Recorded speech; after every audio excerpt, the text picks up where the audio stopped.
ಯುವನಿಧಿ ಯೋಜನೆಯ ಆಗಸ್ಟ್ ತಿಂಗಳ ಸೆಲ್ಫ್ ಡಿಕ್ಲರೇಷನ್ನು ಪ್ರಾರಂಭವಾಗಿದೆ.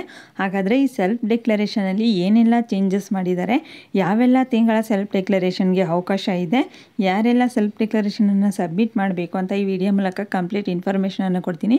ವಿಡಿಯೋನ ಎಲ್ಲೂ ಸ್ಕಿಪ್ ಮಾಡದೆ ಹೆಂಡ್ವರೆಗೂ ನೋಡಿ. ಇದೇ ರೀತಿಯ ಅಪ್ಡೇಟ್ಸ್ಗಳಿಗಾಗಿ ಟೆಲಿಗ್ರಾಮ್ ಚಾನಲ್ಗೂ ಸಹ ಜಾಯ್ನ್ ಆಗಿ. ಯುವನಿಧಿ ಯೋಜನೆಯ ಮೂಲಕ ನಿಮಗೆ ಪ್ರತಿ ತಿಂಗಳು ಹಣ ಬರಬೇಕು ಅಂತ ಅಂದರೆ ನೀವು ಪ್ರತಿ ತಿಂಗಳು ತಪ್ಪದೆ ಸೆಲ್ಫ್ ಡಿಕ್ಲರೇಷನನ್ನು ಸಬ್ಮಿಟ್ ಮಾಡಬೇಕು.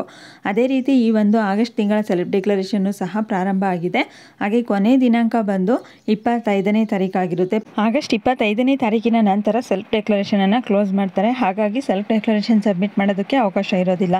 ಪ್ರತಿಯೊಬ್ಬರು ಸಹ ನೀವು ಇದೇ ಒಂದು ತಿಂಗಳ 25ನೇ ತಾರೀಕಿನ ಒಳಗಡೆ ಸೆಲ್ಫ್ ಡಿಕ್ಲರೇಷನನ್ನು ಸಬ್ಮಿಟ್ ಮಾಡಬೇಕು. ನೆಕ್ಸ್ಟ್ ಸೆಲ್ಫ್ ಡಿಕ್ಲರೇಷನಲ್ಲಿ ಏನೆಲ್ಲ ಅಪ್ಡೇಟ್ಸ್ ಆಗಿದೆ ಮತ್ತು ಏನೆಲ್ಲ ಚೇಂಜಸ್ ಆಗಿದೆ, ಈ ಒಂದು ಆಗಸ್ಟ್ ತಿಂಗಳ ಸೆಲ್ಫ್ ಡಿಕ್ಲರೇಷನಲ್ಲಿ ಆಗಸ್ಟ್ ತಿಂಗಳ ಜೊತೆಗೆ ಬೇರೆ ಯಾವ ತಿಂಗಳ ಸೆಲ್ಫ್ ಡಿಕ್ಲರೇಷನ್ ಮಾಡೋದಕ್ಕೆ ಅವಕಾಶ ಇದೆ ಅಂತ ಇಲ್ಲಿ ನೋಡ್ತಾ ಹೋಗೋಣ. ಫಸ್ಟ್ ಸೇವಾ ಸಿಂಧು ವೆಬ್ಸೈಟ್ ಮೂಲಕ ಈ ಒಂದು ಸೆಲ್ಫ್ ಡಿಕ್ಲರೇಷನ್ ಪೇಜನ್ನು ಓಪನ್ ಮಾಡಿದಾಗ ನಿಮಗೆ ಸೆಲ್ಫ್ ಡಿಕ್ಲರೇಷನ್ ಪೇಜು ಈ ರೀತಿ ಓಪನ್ ಆಗುತ್ತೆ. ಇಲ್ಲಿ ನಿಮ್ಮ ಆಧಾರ್ ನಂಬರನ್ನು ಎಂಟ್ರಿ ಮಾಡಿ ನೆಕ್ಸ್ಟ್ ನೇಮ್ ಮೇಲೆ ಎಂಟ್ರಿ ಮಾಡಿದ್ರೆ ನೀವು ಆಗ ನಿಮ್ಮ ಎಲ್ಲ ಡೀಟೇಲ್ಸು ಸಹ ಆಟೋಮೆಟಿಕ್ ಫೆಚ್ ಆಗುತ್ತೆ. ಒಂದು ವೇಳೆ ನಿಮ್ಗೆ ಏನಾದರೂ ಇಲ್ಲಿ ನಿಮ್ಮ ಡೀಟೇಲ್ಸ್ ಏನೂ ಬರ್ತಾ ಇಲ್ಲ, ಏನು ಫೆಚ್ ಆಗ್ತಾ ಇಲ್ಲ ಅಂತ ಅಂದರೆ ನಿಮಗೆ ನೆಟ್ವರ್ಕ್ ಇಶ್ಯೂ ಇರುತ್ತೆ ಅಥವಾ ಸರ್ವರ್ ಪ್ರಾಬ್ಲಮ್ ಇದ್ರೂ ಸಹ ಈ ಒಂದು ಸೆಲ್ಫ್ ಡಿಕ್ಲರೇಷನನ್ನು ಸಬ್ಮಿಟ್ ಮಾಡೋದಕ್ಕೆ ಆಗಲ್ಲ. ನೆಕ್ಸ್ಟ್ ನಿಮಗೆ 180 ಡೇಸ್ ಕಂಪ್ಲೀಟ್ ಆಗಿಲ್ಲ ಅಂತ ಅಂದರೂ ಸಹ ನೀವು ಸೆಲ್ಫ್ ಡಿಕ್ಲರೇಷನ್ ಸಬ್ಮಿಟ್ ಮಾಡೋದಕ್ಕೆ ಅವಕಾಶ ಇರಲ್ಲ.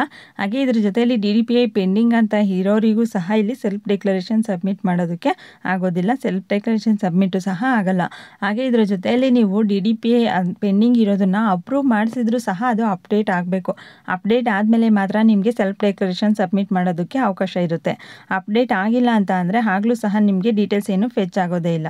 ಈ ಎಲ್ಲ ಪ್ರಾಬ್ಲಮ್ಗಳಿಂದ ಸೆಲ್ಫ್ ಡಿಕ್ಲರೇಷನ್ ಅನ್ನು ಸಬ್ಮಿಟ್ ಮಾಡೋಕ್ಕೆ ಆಗ್ತಾ ಇರಲಿಲ್ವಾ, ಅಂಥವರಿಗೆ ಮಾತ್ರ ಈಗ ಪೆಂಡಿಂಗ್ ತಿಂಗಳ ಸೆಲ್ಫ್ ಡಿಕ್ಲರೇಷನ್ ಮಾಡೋದಕ್ಕೆ ಅವಕಾಶ ಇರುತ್ತೆ. ಅದು ಯಾವ ರೀತಿ ಅಂತ ಅಂದರೆ ಯುವನಿಧಿ ಡಿಪಾರ್ಟ್ಮೆಂಟ್ ಕಡೆಯಿಂದನೇ ನಿಮಗೆ ಮೆಸೇಜ್ ಬರುತ್ತೆ.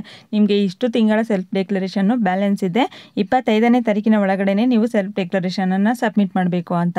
ಈ ರೀತಿ ಮೆಸೇಜ್ ಬಂದರೆ ಮಾತ್ರ ನಿಮಗೆ 3 ತಿಂಗಳ ಸೆಲ್ಫ್ ಡಿಕ್ಲರೇಷನ್ ಸಬ್ಮಿಟ್ ಮಾಡೋದಕ್ಕೆ ಅವಕಾಶ ಇರುತ್ತೆ. ಈ ರೀತಿ ಮೆಸೇಜ್ ಬಂದಿಲ್ಲ ಅಂತ ಅಂದರೆ ಸೆಲ್ಫ್ ಡಿಕ್ಲರೇಷನ್ 3 ತಿಂಗಳದ್ದು ಸಬ್ಮಿಟ್ ಮಾಡೋದಕ್ಕೆ ಆಗಲ್ಲ. ಕೇವಲ ನೀವು ಆಗಸ್ಟ್ ತಿಂಗಳ ಸೆಲ್ಫ್ ಡಿಕ್ಲರೇಷನ್ ಮಾತ್ರ ಸಬ್ಮಿಟ್ ಮಾಡೋದಕ್ಕೆ ಅವಕಾಶ ಇರುತ್ತೆ. ನೆಕ್ಸ್ಟ್ ಈ ಒಂದು ಆಗಸ್ಟ್ ತಿಂಗಳ ಸೆಲ್ಫ್ ಡಿಕ್ಲರೇಷನ್ ಅಲ್ಲಿ ಏನೆಲ್ಲ ಚೇಂಜಸ್ ಆಗಿದೆ ಅಂತ ನಾವು ನೋಡೋದಾದ್ರೆ, ಫಸ್ಟ್ ಸೆಲ್ಫ್ ಡಿಕ್ಲರೇಷನ್ ಪೇಜ್ ಅನ್ನ ಓಪನ್ ಮಾಡಿದಾಗ ಇಲ್ಲಿ ಸೆಲ್ಫ್ ಡಿಕ್ಲರೇಷನ್ ಆಗಸ್ಟ್ ಮಂತ್ ಮಾತ್ರ ಕೊಟ್ಟಿದ್ದಾರೆ. This month self declaration August month ಅಂತ. ಇಲ್ಲಿ ಆಗಸ್ಟ್ ಮಂತ್ ನಾವು ಎಸ್ ಅಂತ ಕೊಟ್ಟು ಸೆಲ್ಫ್ ಡಿಕ್ಲರೇಷನ್ ಅನ್ನ ಸಬ್ಮಿಟ್ ಮಾಡಿದ್ಮೇಲೆ ನೆಕ್ಸ್ಟ್ ಪೇಜ್ ಅಲ್ಲಿ ಇಲ್ಲಿ ನೀವು ನೋಡಬಹುದು ಜೂನ್ ಮಂತ್ ಅಂತ ಬರುತ್ತೆ. ಇಲ್ಲಿ ಸ್ವಯಂ ಘೋಷಣೆ ತಿಂಗಳು ಜೂನ್ ಮಂತ್ ಅಂತ ಇದೆ. ಇದ್ರ ಜೊತೆಯಲ್ಲಿ ಸೆಲ್ಫ್ ಡಿಕ್ಲರೇಷನ್ ಮತ್ತೆ ಇನ್ನೊಂದು ತಿಂಗಳದು ಆಗಸ್ಟ್ ತಿಂಗಳದು ಆ್ಯಡ್ ಆಗಿದೆ.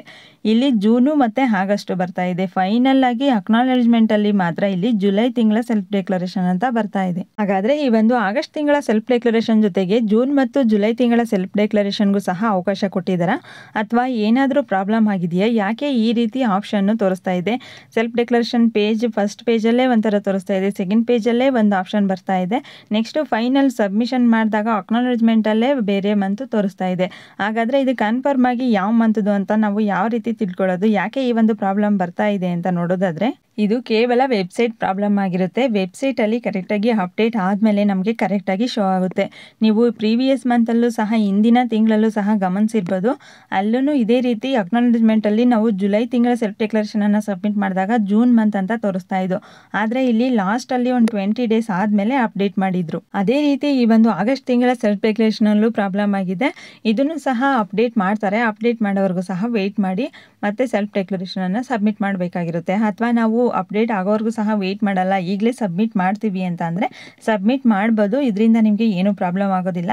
ಮತ್ತೆ ಇಲ್ಲಿ ಅಪ್ಡೇಟ್ ಆದಮೇಲೆ ಮತ್ತೆ ನೀವು ಇನ್ನೊಂದ್ಸಲ ಸೆಲ್ಫ್ ಡಿಕ್ಲರೇಷನ್ ಅನ್ನು ಸಬ್ಮಿಟ್ ಮಾಡಬೇಕಾಗಿರುತ್ತೆ. ನೀವು ಸೆಲ್ಫ್ ಡಿಕ್ಲರೇಷನ್ ಅನ್ನು ಸಬ್ಮಿಟ್ ಮಾಡಿದಾಗ ಅಕ್ನಾಲೆಜ್ಮೆಂಟ್ ಅಲ್ಲಿ ಯಾವಾಗ ಆಗಸ್ಟ್ ಮಂತ್ ಅಂತ ಅಪ್ಡೇಟ್ ಆಗುತ್ತೋ ಆಗ ನಿಮಗೆ ಅದು ಫೈನಲ್ ಸೆಲ್ಫ್ ಡಿಕ್ಲರೇಷನ್ ಆಗಿರುತ್ತೆ. ಈ ಇನ್ಫಾರ್ಮೇಷನ್ ನಿಮಗೆ ಯೂಸ್ಫುಲ್ ಆದಲ್ಲಿ ತಪ್ಪದೇ ಈ ವಿಡಿಯೋಗೆ ಒಂದು ಲೈಕ್ ಕೊಡಿ. ವಿಡಿಯೋನ ಆದಷ್ಟು ಬೇರೆಯವರಿಗೂ ಸಹ ಶೇರ್ ಮಾಡಿ. ಇದೇ ರೀತಿಯ ಇನ್ನೂ ಹೆಚ್ಚಿನ ಅಪ್ಡೇಟ್ಸ್ಗಳಿಗಾಗಿ ಈಗಲೇ ನನ್ನ ಚಾನಲ್ ಅನ್ನು ಸಬ್ಸ್ಕ್ರೈಬ್ ಮಾಡಿ, ಪಕ್ಕದಲ್ಲೇ ಇರೋ ಬೆಲ್ ಐಕನ್ ಮೇಲೆ ಕ್ಲಿಕ್ ಮಾಡಿ ಆಲ್ ಅನ್ನೋ ಆಪ್ಷನ್ ಅನ್ನು ಸೆಲೆಕ್ಟ್ ಮಾಡಿ. ಇದರಿಂದ ನಾನು ಹಾಕುವಂತಹ ಪ್ರತಿಯೊಂದು ಅಪ್ಡೇಟ್ಸು ನಿಮಗೆ ನೋಟಿಫಿಕೇಶನ್ ಮೂಲಕ ತಲುಪುತ್ತೆ.